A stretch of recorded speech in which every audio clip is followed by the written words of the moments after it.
Good people, good people, good people. Welcome to Commander's Wrap, your weekend wrap of Commander's news in 15 minutes. Hey, y'all, welcome to our first show. We thank you for tuning in.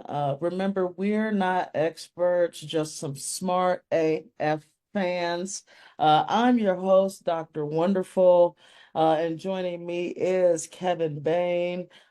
We're new, so thanks for riding with us, and we'll always ride with you.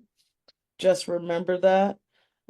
Just a little bit about ourselves, since this is our first episode ever that we're trying to get out to everyone. I am, like I said, I'm Dr. Wonderful. That just means that I am a doctor of writing, a professor of English, and an avid Commanders fan. Born and raised in Washington, D.C., I went to Phoebe Hearst Elementary, Alice Deal Junior High, and graduated from Woodrow Wilson Senior High. Started college at University of District of Columbia before I had to go out of state to continue my education. I am now working out of Mississippi, but I'm born and raised DC proper.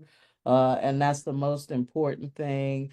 For those of us that are born and raised DC proper, the DMV simply means the Department of Motor Vehicles, a true headache for anyone that's ever been there. And so I turn it over to you, Kevin. Give us a little bit of history about you, and then we'll tell people how it is that we know each other, because that's interesting and fun. So tell us a little bit about you, Kevin. Right on, right on. So yeah, avid Redskins fan. Been watching the Redskins my entire life. Um, I'd say going on 30 years, a little over 30 years now, 32 years. Um, Before that, but at the age of actually being able to watch football, um, I'd say 10, 11 years old, where I was watching it faithfully every Sunday. Um, haven't missed a game yet, even if I can't physically see it on TV because I have work. I definitely have it on the radio, have the earbuds in.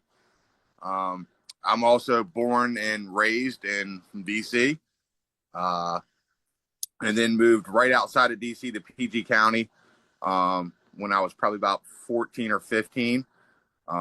Lived there for several years, and then moved about another 15, 20 minutes away into Calvert County. Um, and so, yeah, just a huge Redskin fan. Always have been. The struggle is real for us Redskins fans. That's for sure. Yeah, Uh, that's for sure. yeah. That's for sure. So this season here was a blessing for sure. Yes, and it's great. It's great. It's great to be back. And on that, we'll talk a little bit just about how it is that we met. We met on a Facebook group, right? Called Always and Forever Redskins Fan, Yep. right? Yep. Yes. Now we have no political position on the name. We understand what the owner has said. Yep. But you just need to know that we support this team in any iteration through its various names, no matter what. The owner has said what he has said, and so we're just going to leave it at that. I think that's best for us, Kevin. What do you think? I 100% agree. You know, I think us the older generation, so to speak. We'll always say Redskins or may say Commanders, but to me it makes no difference at this point. If you say Redskins or you say Commanders, you know who you're talking about. It I wish the name could have stayed, wish the logo could have stayed, but things do happen, and things do change, and so it is what it is at this point. Right. It is what it is. Life changes, things change. We have our colors, and so that's great. I think that the idea that they'll be returning to some form of former uniforms in terms of color or scheme would Yep. be great. I know us fans were not all that happy even with the new uniforms, though I was higher on the black than most. Yes. Yes. I was way higher on the black than most. The other ones, I understand the like faded burgundy and gold, but I probably could have lived without it. But at the same time, I'm not the biggest fan of these new uniforms outside of the black. Right. So I agree. I'm with you. yeah, so whatever they're planning, I hope it's good. But we'll go ahead and get to our first segment so that we can keep moving on, Kevin. We've got a yard breaker report, a yard barker, excuse me, report from Evan Bachman, a freelance reporter, covers many things, baseball, NHL, NFL. He has the Commanders as a prime landing spot for current free agent defensive end and Super Bowl champion Josh Sweat. Now, just a little bit on Josh Sweat. Listen, you all, take PFF for what it is. I'm not a math person. Like I said, my entire degree is in English. So take PFF for what it says. But his overall grade is 78.6. He's currently 27 years old. Right. And he would be a fit at a current position. My biggest question, Kevin, when it comes to Josh Sweat, is not could he do it, even though PFF for Super Bowl had him actually ranked as 55, a Yeah. 55 point something, whatever that's supposed to mean. Like I said, I don't care. Right. I Yep. care in so much as it helps me to the words. Josh Sweat said, I care about the place more than the money, right? He is in an ideal situation for a repeat, right? Right. If you go off words, I care about the place more than the money. But this is, come on, it's always about the money, Yeah. It right? is. Money talks. Right. So if you could go to say Washington, right, where it's still decently a decent place and you get a little bit more money, why not do the same? But my biggest question to you would Josh Sweat actually be more of is he more or less something that we would be losing, say, in a Dante Fowler, who gave us what, 10 and a half sacks this Yeah. particular season? It really surprised me this year. I knew Fowler was pretty good. I'll be honest. I was not expecting him to have the impact that he did, and it was absolutely great to see. It was. It was. And Dan Quinn loves him. Yep. I'm not saying there should be a hometown discount. Obviously, at this age, when you start to increase your value, why not take it? But I also find that a lot of older veterans, uh, look at Miles Garrett. Not that he's an old guy, right? I'm not saying that he's an old guy, but these veterans, they tend to look for, where can I win, Yep. right? And Yep. so Dante Fowler had his best year under us. I like Josh Sweat. I do, but I just don't know if you sign Dante Fowler to another 2-year deal if you're not getting about the same from Josh Sweat. And I don't claim to be any expert, but he had 7 sacks, 7 or so sacks this year. Okay. Fowler had 10. Yep. I understand Fowler's also not a defensive end. He's like this linebacker dude. Right. But also all over OTAs and off season, we were like, why is Fowler listed as a linebacker? That dude's been playing defensive end the entire time. He has been literally. I mean, I can't even recall. I mean, maybe they did line him up at linebacker and I didn't see it, but every time I looked up, he was on the edge. Exactly. So we'll see. Like I said, I'm not against Josh Sweat. We need to upgrade. I'm not against upgrading. Yeah. That's what it's all about. I just don't know if he's the one that's the quote upgrade. Yeah, I'm kind of with you. I'm leaning more towards Fowler myself. Um, as you said too, he's a Dan Quinn guy already. Um, and he just looks real comfortable in this defense. And yeah, I'm hoping Fowler comes back. Yeah. Yeah. On a short term, it doesn't have to be ridiculous. Exactly. All right. Okay, you all, we're going to move to our second segment, which we recognize we're going just a little bit long today, but that's because it's our first episode. We're getting things right, and you all don't know us. So we had to introduce ourselves, and that took a little bit of time. But for our next segment, Kevin is actually going to cover some potential Commanders draft picks. This is throwing out the idea that we traded for anybody or anything like this. So these are just straight up, we've got all our picks, even Stevens. And so he's going to cover potential Commanders late round draft picks, Texas wide receiver Matthew Golden, and Ohio State defensive tackle Tylie Willams, which a lot of people aren't talking about, but I don't know, Kevin. How are you feeling about these two people? It's I feel a lot better with Golden. Um, yeah, Golden. It seems like he's a 4-star recruit. Um, to name some of his accolades, he's got 30 collegiate starts between Houston and Texas. He played 2 years at Houston, and then in 2023 he was all Big 12 football, second team. Another thing with Golden is at wide receiver, he can also play a little bit of kick returner and punt returner. Um, the cons with him, and it's what I saw on film, and also doing a little bit of research from what was it, Bleacher Report. Um, he's got consistency use with the hands and contact. He seems to struggle against more of those big physical corners. And so his size is a little bit weary to me. I know he's played the X slot, he's played the Z slot, and he's played in the slot. Or I'm sorry, X wide receiver, Z wide receiver, and then he's played in the slot. I personally wouldn't play him in the slot. He seems to have a little trouble when it comes to shedding blocks, which is not good for the run game at all.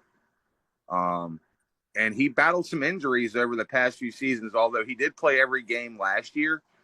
But prior to that, he had missed 7 games, and the year before that, he missed 5 games.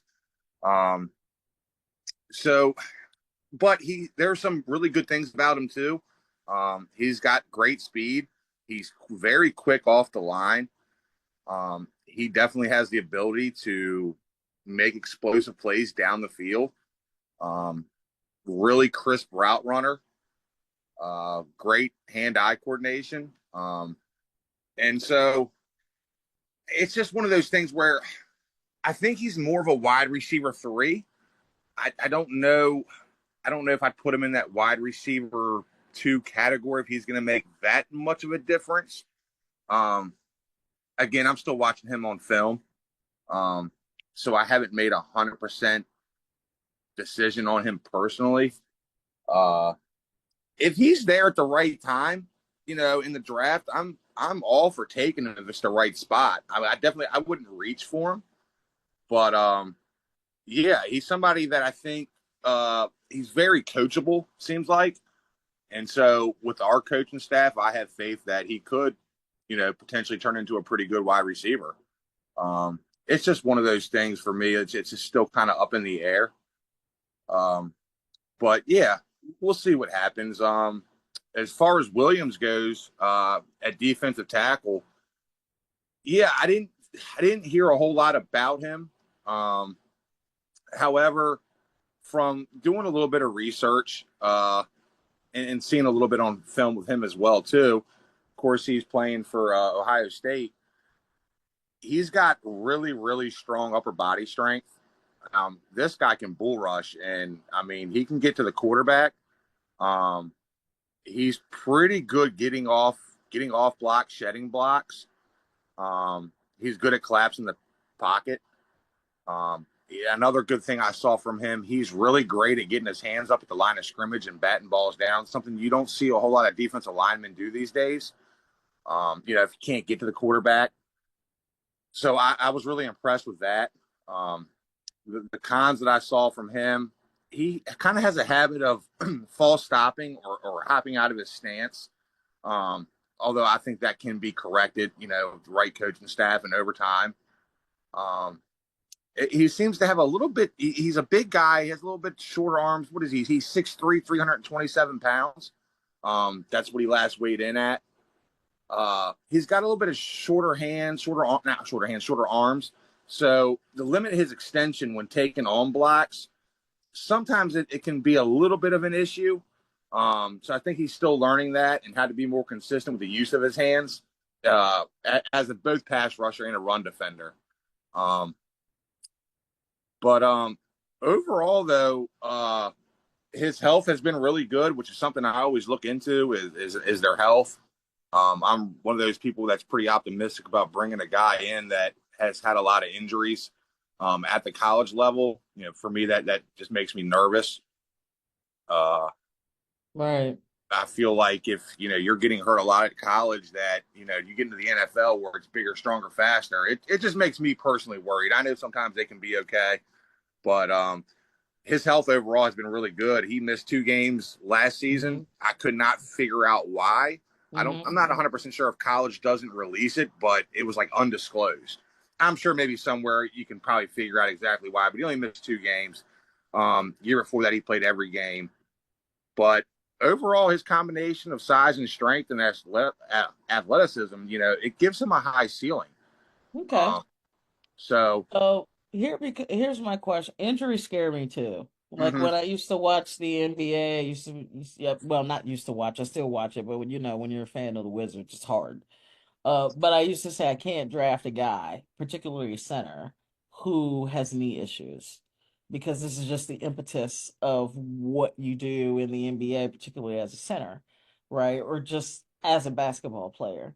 And so injuries scare me as well. Might not want like you if you got knee injuries, back injuries, shoulder injuries, a history of it. Right. But my broader question to you about both Tylie Williams and Golden is, are they commanders? Are they dogs? Are they maniacs? Will they do whatever, whenever, however? What does it take to win? Right? Right. These guys, I understand that we're losing right now. What Yeah. does it take to win? Because these are the type of people that seem to me to be commanders. When I looked at that press conference from Jaden Daniels, I was like, we better never let that happen again. Right. That young man looks like he's about to die. Mm-hmm. Right? Like he Yeah. looks like I Yeah. watched the press conference from Adam Peters and Dan Quinn, and this was not a funeral. They were Yeah. in hell. Yeah. Like Yeah. I'm like they really legitimately did not expect to be at this moment right here. I was convinced that we could never let that happen again. Right. So my question is, because this isn't about where we're picking in the draft. It's great that we're picking number 29. This is about our Tyleek Williams and Matthew Golden. Are they dogs, as Dan Quinn would say? Are they Right. dog A competitors? Right. I would say from what I've seen from Golden, I'd say yeah, he's got that dog in him. As far as Williams, I'd have to look at a little bit more. So I can't say for sure yay or nay on him. Golden I really like though. Again, even if he's not that wide receiver 2, I mean even a good wide receiver 3. Like I said, the main thing that he just needs to work on is his run blocking or pass blocking to help out the run game. So I wouldn't line him up in the slot at all. But yeah, for sure, he looks like he's got some heart. And one thing I look for when I go back and I watch film too is hustle. Are you hustling? Seen a play the other day, little off topic here just a little bit, but Super Bowl and saw Kelsey pretty much just take a play off. And I'm like, just mind boggled by that. Like, how does that happen? But yeah, I see him hustle and Golden, I really like. So I'd say yeah for him. Awesome. I mean, because that's really what it's all about. That's what you want out of your 29th like pick. You understand what you're getting. I'm old school. I tell people all the time I'm old school. I grew up Gibbs. I love running backs. I love an old line. I want Yeah, people who are going to absolutely run through you, run over you, take everything from you, make you fear yeah, that you're actually facing them. Make you think that you were crazy for thinking that you could compete against them, and they will punch you in the mouth. They will absolutely F yes, you up. yep, Like that's where I come from. I tell people yep, I tell people all the time I could never deal with the greatest show on turf. Great team, Hall of Famers, mad respect. Nothing against what they did. They were great. Hey, London Fletcher played for them, right? yep, Like they were great. But football, you need to hit people in the mouth. Yes. Yep. Like that's what yep, it's about. And I yes, need people yes, who are going to hit people in the mouth. And yep, when I say you're a Commanders, the way that run defense was, if you're Tylie Williams, if you're this, are you going to hit this right, man in right, the mouth? Are you going to hit Saquon Barkley in the mouth? Hit him yep, in the mouth. yeah, yep, Right? Like this is what for me, that's to me Commanders football. You hit yeah, people in the yeah, mouth. You are bloody, you are hurt, you feel like you just went through, a 16 round fight. Like yes, that's yes. It that that was yeah. That's one thing I said about it's something I like to call, and it's just my own verbiage, own lingo for it. And it's like, does that player have what I like to call, the nasty? Did I'm gonna rip your head off every single play, like you just said. I'm gonna punch you in your mouth. You got to have that. I'm gonna kill you mentality. And like Chase you Young, have he to. didn't have he didn't have that. He Well, so didn't. many people don't. And You and know. listen, I'm not talking about millions of dollars and all this. Like I said, I'm a professor. I make far less money, but I don't get hurt nearly as much. I ain't got to run my body into somebody as much. My wife ain't got to worry about me possibly having CTE. You understand what I'm saying? So if you're gonna do this, I'm going to just need you to live your best life. Yeah. When it comes, because I don't even understand why you're doing it to some degree, right? With Yes. all of these types of conditions. But if you're going to do it, go on, live your best life. Because Right. it's only about a Yep. decade long, Yep. like Yep. depending on what you doing. But Yep. anyway, we got to get to our next segment, our last segment, and Kevin and I are going to debate. This is our debate is actually about a free agent or potential free agent that we believe that at a position that we believe that Washington most certainly needs. We believe that the player is absolutely exceptional. We also believe that the player would be a massive fit. But our disagreement may be because of age or injury or whatever. And that particular player is potential free agent Chris Godwin out of Tampa Bay. Uh, Kevin and I have had private Facebook conversations about this. I've told Kevin we just need to get this man. Get this man. He is everything that a commander is. He will run over you, through you. He will hit you in the balls. I don't care. I love everything about this man. Right. He is nasty. He is commander. Sign this man to a 3-year deal. I'm here for it. However, Kevin, I mean, he's only 27 and he just turned like 27 or 28. So it's not like, oh, he's going to turn this age in the no, this happened for Chris Baldwin. I pulled it up. It was either January or February, but he literally, within the last 6 or 8 weeks, turned 27, 28 years old. Okay, so we don't have to worry about the age thing for a whole nother year. 27, 28 is currently people's prime. What's your deal, Kevin? This man is the man. um, so as you just kind of hit on, it's it's the injury thing for me. Um, I'm not 110% don't get them. It makes me really, really nervous. Um, I'm not exactly sure what kind of money he's looking at. Um, but that's the biggest thing for me is just the serious injury that he's coming off of. Uh, the second thing I think would be uh, if you pull up his stats, he's not really gotten a whole lot of touchdowns. Um, I think I was reading, it was 2021 where he had, or 2020, I think he had 7, which is, okay. I think he had about 840 yards that year. And then the next 3 years he did eclipse 1,000, which for me, that is a good thing. You try to give her that 1,000-yard mark as a wide receiver. But then the touchdown total went from 2020 from 7, and then it dropped off to 5 in 2021, and then it dropped off to 3 in 2022, and then it dropped off to 2 in 2023. You can have 1,000 yards, and that's great. And I know you got Mike Evans opposing side of you, and that's the number one go-to guy there. But 1,000 yards when you're only pulling in 2 touchdowns, that makes me a bit worried. It's not like he had a crap quarterback either. Baker has shown that guy's got heart, and I think what he's had Tampa Bay in the playoffs back-to-back years now. I think last year he scored 5 touchdowns, and he was probably on pace to maybe hit that 1,000 again. Not exactly sure what week he got hurt, and I think he finished with 576 yards. But that's what makes me just hesitant. So for me, it would have to be the right deal, the right price, and yeah, that's my outlook on it.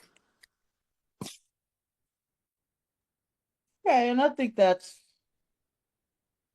totally fair, right? I'm certainly not going to say that those are not like I said, injuries scare me too. Yeah.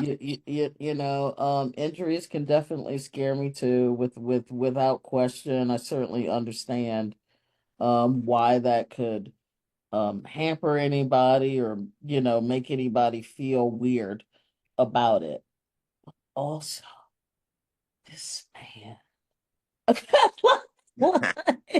And also, it's when the injury occurred, right? So that's also a thing for me too. If I look at when the injury occurred with Chris Godwin, I also feel like he would be ready for our OTAs or at least our mini camp Yeah. as well. And I think that's another thing for me. This injury occurred late in I forget when, but I'm like, I think he can recover that by the time. Okay. And what everyone says about who he is and just how he is, I just feel like it's it's something that we could take a risk on, especially when we're in Jaden's rookie contract. And I'm going to be honest, the people that we're looking at and the people that we'll look at for our next coming episodes are around this same age, 27, Yeah.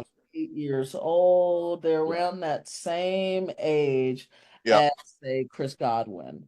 Um, we'll also look at some other people. Next episode, we're gonna look at Darius Slayton, who I think is underrated. And somebody who could really, really benefit us. Right, Kevin? So Yeah. we're gonna look at Darius Slayton next week. Obviously, we're gonna talk about Myles Garrett. Right? We can't not Yeah. talk about Myles Garrett, even though he's not available. But when a guy that way says, hey, I want to be available. So we'll talk about Myles Garrett. We'll talk about what we should do in case we don't get a Myles Garrett, Yep. right? But a Trey Hendrickson uh Yeah. I'm right all for be that one. around. Or did someone like Max Crosby possibly allude to the fact that he may possibly sort of kind of, I don't know, ask for a trade if this stuff doesn't go well with Pete Carroll? I don't know, but there are definitely options out there for Washington to take a look at. So once again, this has been Dr. Wonderful and Kevin Bain. We'll get this stuff down, you all. We promise. We want you all to make sure that you all have your commander's wrap in 15 minutes. But bear with us as we get our timing down. Thank you, and we'll see you all next week. All right, all right. And let me make sure I stop this and